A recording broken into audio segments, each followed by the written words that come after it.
Hey everybody, John Van Dyke here for New Jersey Exposed. Today is Saturday, July 10th, 2021. Time is 7:27 p.m. Yes, Jersey time. Okay, this story here is about bootlickers, or what I like to call now Leo glorifiers. Yes, they like to glorify the police. You know, take a blue flag and wave and blow kisses at them when they go by. Well, this is on the Borough of Rumson Police Department, and they posted this a day ago, and of course I responded, and the bootlickers got triggered. Alright, so this is what Rumson said. They said, "Car thieves out last night, please share. Attention Rumson residents, even Tropical Storm Elsa is not a deterrent for our dangerous car thieves, ? But do you know what is? Locking your cars and removing a key fob. All of the vehicles that were targeted were unlocked and or had their key fobs left in them, making them accessible to dangerous armed criminals. Let's all work together as a community to collaboratively stop vehicle theft by following these signs, or these steps. 1. Removing key fobs and valuables." Duh. I did not know. Thank you. Locking your vehicles. Duh. I did not know. So apparently there's been a rash of car thieves going around Monmouth County. They're targeting the higher ends like Homedale and Rumson. But the main thing is that people are leaving their fobs in the car and they just come around, the keys in there. These little lily whites think they live in a nice neighborhood and not going to have a problem. Well, wrong. So the thieves find that they can start the car and they take off. And here in New Jersey, our former Attorney General Gerber Grewal put out a notice now of new guidelines for the police, and one of them is that they're not going to do any more high-speed chases. So if your car gets stolen and the thief takes off real fast, the police are not going to risk hurting anybody, crashing, and lawsuits. So your car will take off and probably will end up in Newark all banged up. And I would say if you leave the key in your car, your fob in the car, and your car gets stolen, you should be charged with stupidness. That's right. Stupidness. Okay, so I'm going to read to you what I said, and I posted, and where were your patrol units when this was all happening? Well, that was just too much for the bootlickers. They went berserko. And believe it or not, though, Rumson police responded. They did not hide under the desk or ignore me or put me on block or anything, and I give them a thumbs up for responding, because I did ask a legitimate question. It might be an uncomfortable question, but hey, just because you're a cop, you're a police department, you wear a badge, you still work for the taxpayers, and you're still being held accountable. You can't just do what you want. And when things go wrong, blame it all on us.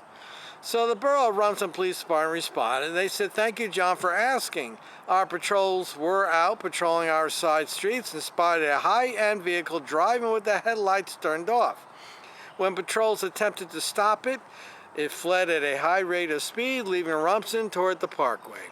The high visibility and vigilance of our patrols most likely prevented other vehicle property thefts from occurring last night.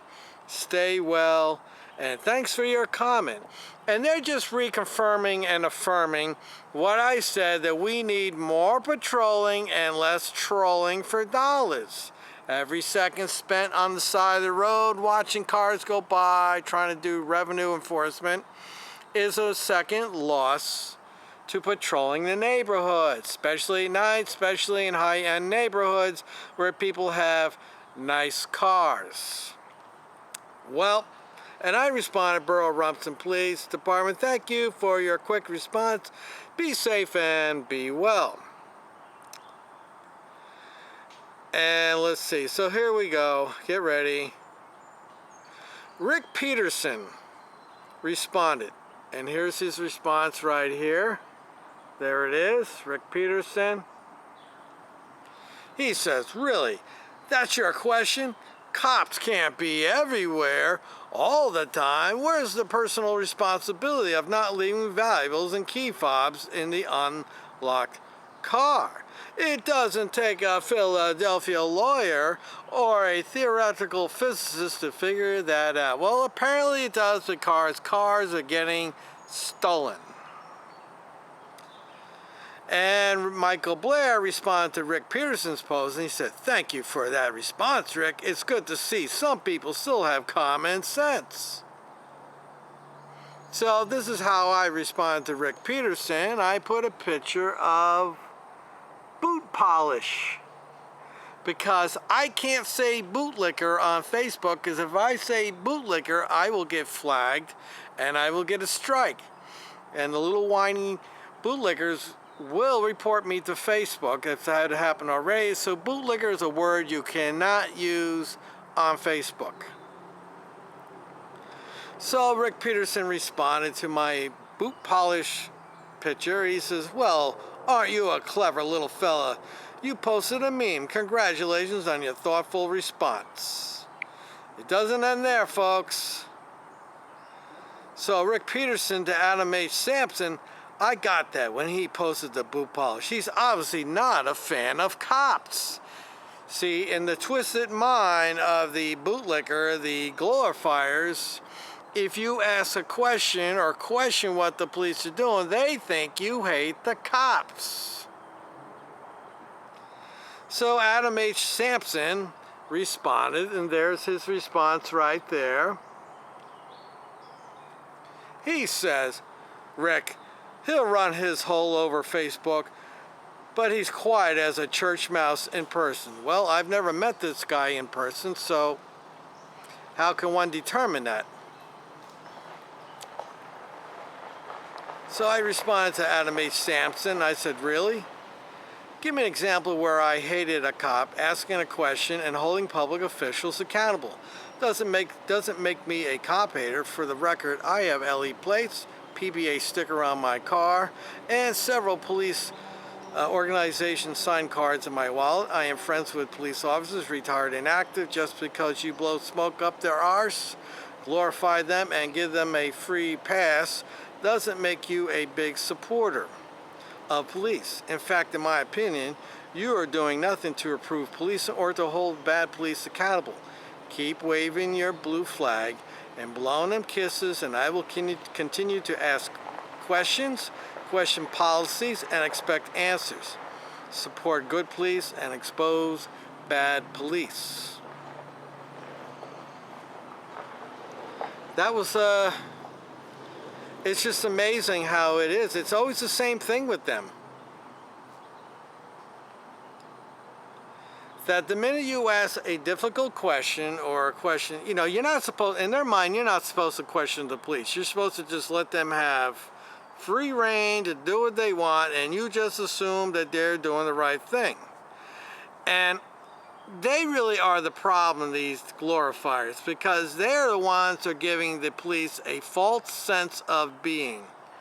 These cops walk around, think they're heroes, and think they're great people, and we all know that they're not all heroes. They're professional heroes. They're being paid to do something, which puts them in situations where they may, in fact, save somebody's life or stop somebody from getting hurt or catching a bad person. So, but in my opinion, it does not make them heroes. It just makes them people who are paid to go out and do a job, and that's one of the things they do in their job. For the most part, most of them just spend most of the day driving around in a car, harassing motorists and generating revenue.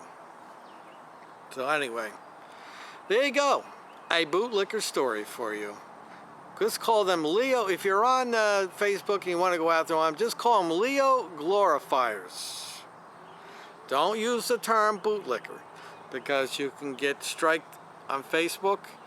Now, I would also encourage anybody, if you got a bootlicker starts coming after you because a comment you said, try not to get too engaged with them, because you're never going to change their mind. They have a mental disorder, and it's a mind virus that the propaganda machine has put in their brain, and it's deeply rooted.